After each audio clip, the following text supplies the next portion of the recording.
पिछले 2-3 हफ्ते से बिहार की राजनीति में एक सवाल है जो अभी तक अनसुलझा है। और अब ये सवाल सिर्फ बिहार का नहीं बचा है, ये सवाल पूरे देश का है, क्योंकि ये मामला ही पूरे देश का है। हालांकि उसका संबंध बहुत गहराई से बिहार के साथ जुड़ा हुआ है। और वो सवाल है कि आखिर नितिन नवीन ही क्यों, क्या था इनके अंदर।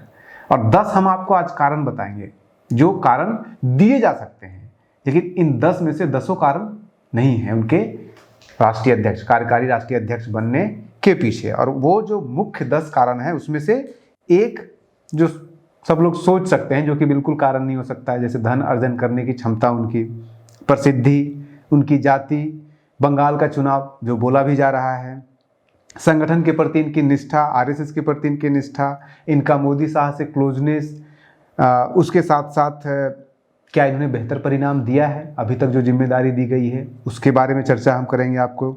और जो 2 मुख्यतः कि युवा है, ये युवा वाला कितना वैलिड आर्गुमेंट है, क्योंकि हम आपको बताएंगे कि कैसे बीजेपी के अंदर और भी बहुत सारे ऐसे लोग हैं जो इनसे कहीं अधिक युवा है और इनसे कहीं अधिक बेहतर रिजल्ट भी दे चुके हैं।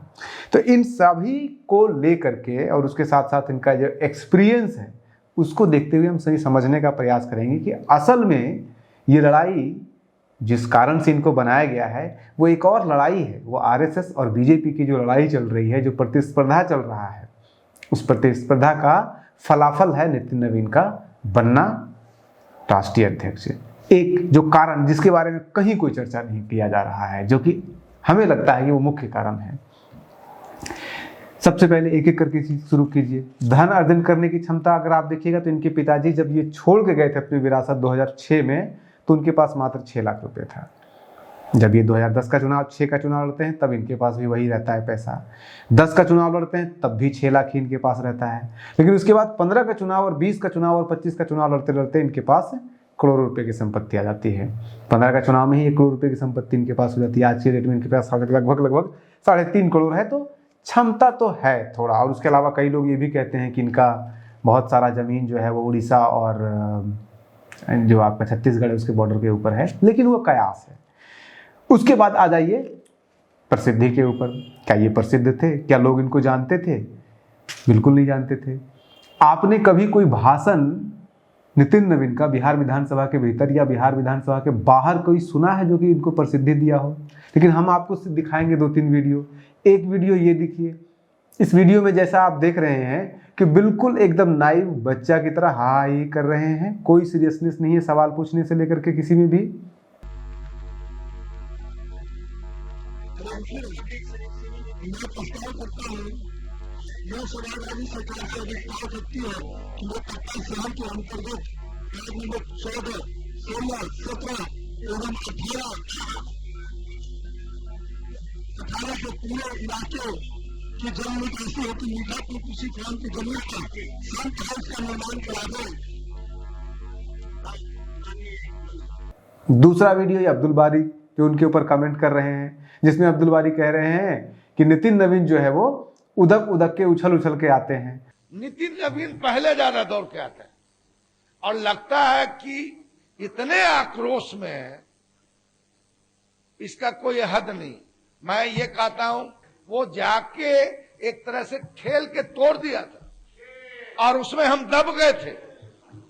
आपका विपक्ष का वो कक्ष है, सत्ता पक्ष का यह है, मगर आपके सदस्य जो निकलते हैं तो सीधे दौड़ के पहले इधर आके कवर करते हैं इस तरफ। और एकमात्र जो इनके संबंधित एक न्यूज जो बना था वो बना था जब नितिन नवीन और नीतीश कुमार के बीच में थोड़ी सी हल्की सी झड़प हुई थी, और वो भी उनके पिता के कारण हुआ था। और उसमें भी अगर आप देखिएगा तो जो लोकसभा के विधानसभा के जो स्पीकर, बिहार विधानसभा के जो स्पीकर थे, उन्होंने ही बोला, उनको डांटा नितिन नवीन को कि आप हमेशा ऐसे ही बार बार उठ जाते हैं, बैठने के लिए उनको कहा था। नंद एक बटन बैठिए ना भाई, काहे के लिए कर रहे हैं? और आज सुनो ना, बैठो ना, तुम क्या जानते हो, बैठो। अरे जिस दिन पिताजी की मृत्यु हो गई और उस दिन पूरे पटना में मात्र 18% वोट हुआ था, और तब आप जीते थे, हम लोग आपके लिए काम कर रहे थे। और आपके पिताजी के साथ मेरा क्या संबंध पौराणिक है, और उनका डेथ हो गया, तुरंत हम लोग सरकार में आए, और उसके बाद आप ही को जब बनाएगा, बोलो मत, चुपचाप सुनो। हम कितना प्रेम करते रहे, कितना सम्मान देते रहे। आज बार-बार बैठो ना यार, अगर देखो बोलना नहीं नहीं, बोलना जरूर बोलोगे तभी केंद्र वाला कुछ आगे बढ़ावेगा, नहीं अगर मेरे खिलाफ बोलोगे तो कोई नहीं आगे बढ़ावेगा। तो इन सभी से आप ये समझ जाइए कि ना तो इनकी प्रसिद्धि थी, न इनका जो इमेज था वो सीरियसनेस का था। फिर अब क्या बचा, अब कहा जा रहा है कास्ट। तो भाई कास्ट किस अंदाज से, न तो बंगाल में न बिहार में इनके कास्ट के लोगों की संख्या है वोट के टर्म्स में। दूसरा ये आर्गुमेंट दिया जा रहा है कि कायस्थ ऐसी कास्ट है जिसका कोई दुश्मन नहीं होता है, कोई जात। अगर जैसे यादव को बना दीजिएगा तो भूमिहार नाखुश हो जाएगा, लेकिन अगर आप कायस्थ को बनाइएगा तो कोई नाराज नहीं होगा। तो उस हिसाब से अगर इस आर्गुमेंट से कीजिएगा तो सबसे बेहतर तो शिवराज सिंह चौहान है, क्योंकि उनकी जो जाति है वो भी एक तो ओबीसी से आते हैं वो, और बीजेपी कोई ओबीसी को पद देने से कोई फायदा तो है नहीं, क्योंकि बीजेपी का अपर कास्ट वोट जो है वो वोट बैंक है, वो कहीं नहीं जाने वाला है। तो उससे बेहतर तो होता कि शिवराज सिंह चौहान के देते जो कीकर जाति से वो आते हैं उनसे भी कोई दुश्मनी किसी को नहीं है, और शिवराज सिंह चौहान संभाल भी सकते हैं, इतने लंबे समय तक मुख्यमंत्री रहे हैं, तो वो भी मामला बनता नहीं है।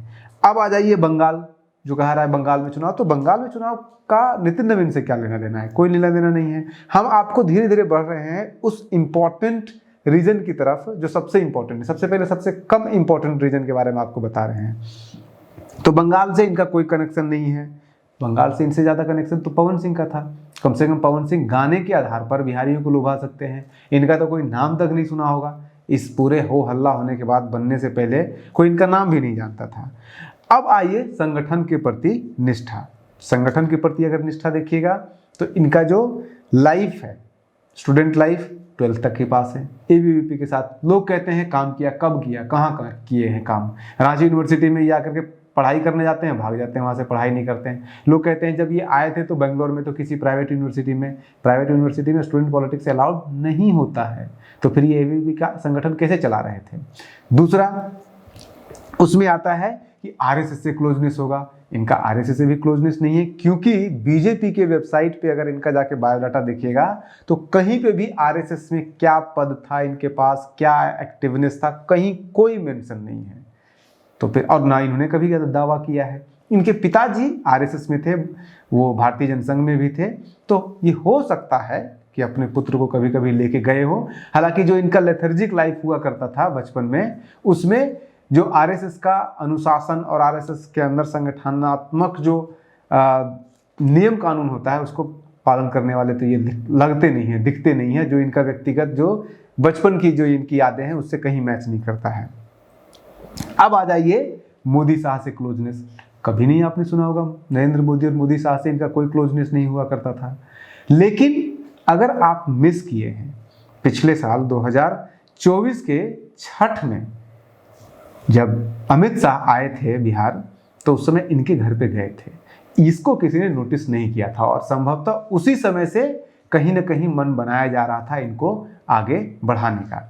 क्योंकि एक बात तो अमित शाह शायद या फिर नरेंद्र मोदी या फिर और भी लोग जो इनके फेवर में थे वो नोटिस कर रहे थे, और ये बात आपको अब्दुल बारी सिद्दीकी के उस बात से भी सिद्ध होता है और लोकसभा के विधानसभा के स्पीकर से भी सिद्ध होता है कि संगठन के लिए ये हमेशा खड़े रहते थे, पार्टी के लिए ये हमेशा खड़े रहते थे। चाहे फिर वो लड़ना है, झगड़ना है, झंडा है, डंडा है, ढोना है, जो भी करना है, लेकिन छोटा से छोटा काम, लड़ना झगड़ना, सब कुछ भी करना है, वो बिल्कुल जैसे वो कहते भी हैं कि अब्दुल बारी सिद्दीकी कि जब भी कुछ होता है सबसे पहले दौड़ के नितिन नवीन आते हैं और आकर के हल्ला गुल्ला करना शुरू करते हैं। तो संगठन के प्रति इनकी निष्ठा तो थी, वो बात और है कि ये न्यूज में नहीं थे, तो ये शायद नोटिस कर रहे होंगे वो।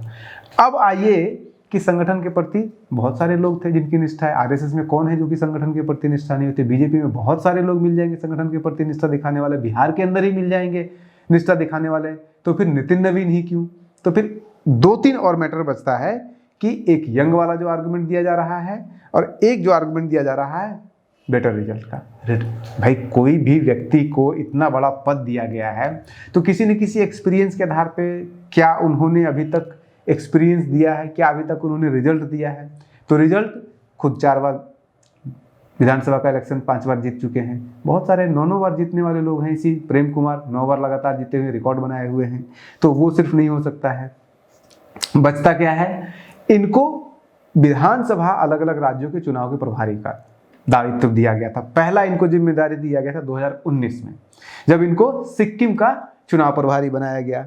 और सिक्किम में आए कितने, 0 सीट और 2% वोट भी नहीं आया था, 1.62% वोट आया था, मतलब फ्लॉप। उसके बाद फिर 2021 में जब छत्तीसगढ़ में चुनाव हुआ तब इनको वहाँ का प्रभारी बनाया गया। 21 में बनाया गया, 22 में और 23 में जाकर के चुनाव हुआ था। तो छत्तीसगढ़ में अकेले इनको नहीं बनाया गया था, एक डी पंडेश्वर थे, उनके साथ इनको बनाया गया था। बाद में पंडेश्वर को हटा करके वहाँ पे भेजा गया था ओम प्रकाश माथुर को। और पूरा आप मीडिया से लेकर कहीं भी उठाइएगा तो कहीं पे भी इनका नाम नहीं आता है उस पूरे चुनाव में। और इनफैक्ट जब चुनाव खत्म हुआ और एक अनप्रेसिडेंटेड जीत भी होती है छत्तीसगढ़ में, तो वहाँ पे ट्वीट भी आता है तो माथुर का ही आता है, नाम हर जगह उन्हीं का आ रहा था। उन्होंने ट्वीट भी किया कि लोग कह रहे थे कि नहीं हो सकता है, नहीं जीत सकते हैं, देखो हमने जीत के दिखा दिया।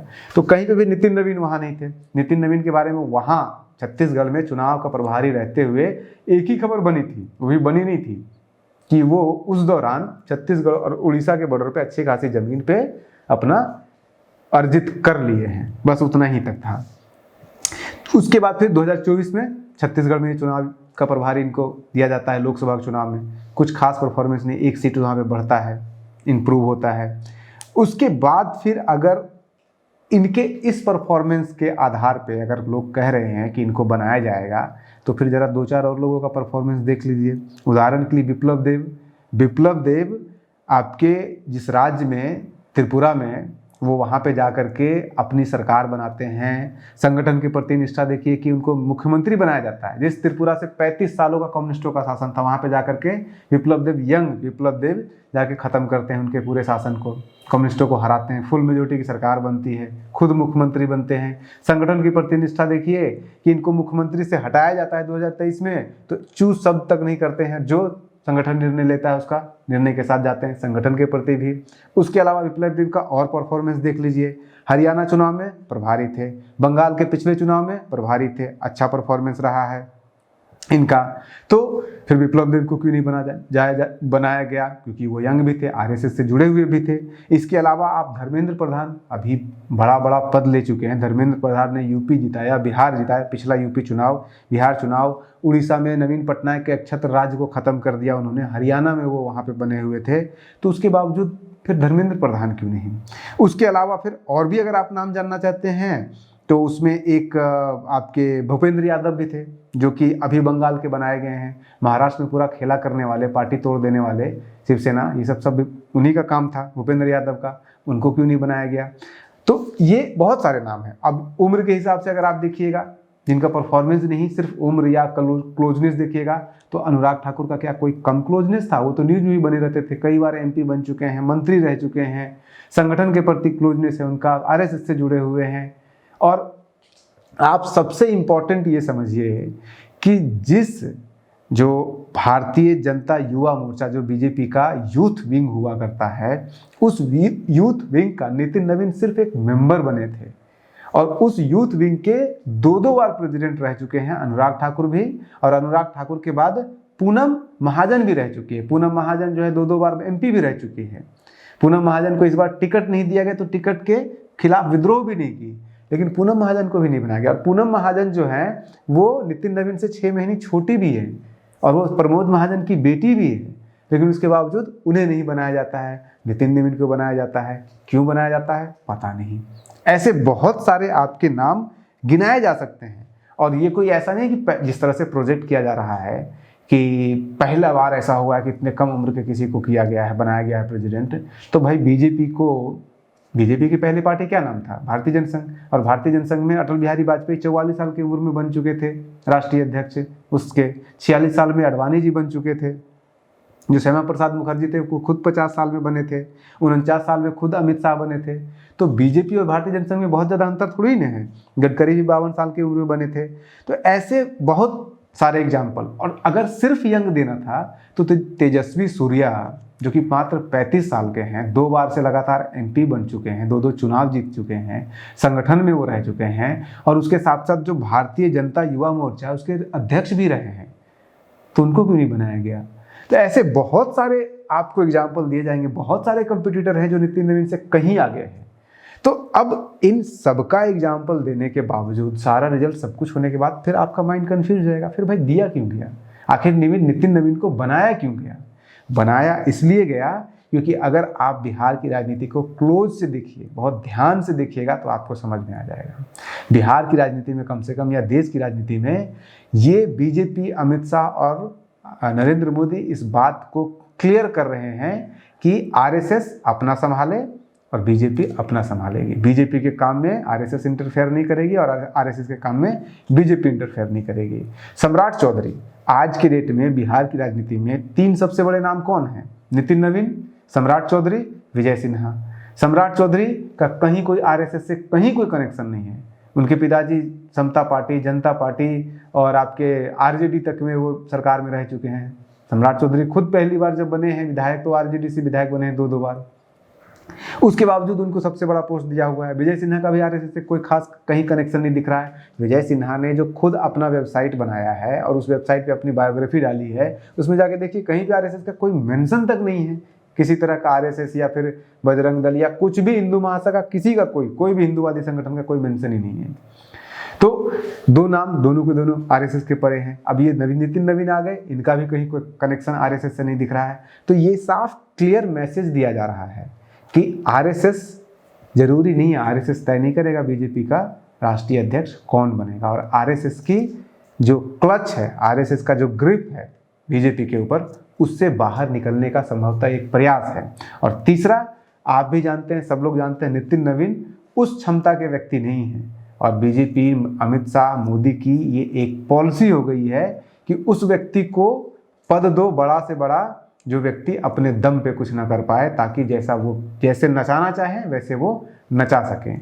तो ये मुख्य कारण है जिसकी तरफ कोई ध्यान नहीं दे रहा है। हर कोई सिर्फ इस बात पे लगे हुए हैं कि नितिन नवीन को युवा होने का फायदा मिला, बंगाल चुनाव है, लेकिन उसके पीछे कोई लॉजिक नहीं दिख रहा है। न बंगाल चुनाव से इनका कोई लेना देना है। युवा तो इनसे और भी कई काबिल हैं। संगठन में ही, बीजेपी का संगठन में यहाँ पे कौन सा अचीवमेंट, कोई बताए तो सही कि किस पद पे रहते हुए कौन सा अचीवमेंट इन्होंने पार्टी के लिए, बिहार के लिए, किस जगह पे, कहाँ पे क्या किया, या मंत्री रहते हुए या विधायक रहते हुए कौन सा ऐसा काम किया था इन्होंने जो कि अनमैच्ड है। आप बने रहिए न्यूज़ हंटर के साथ। नमस्कार।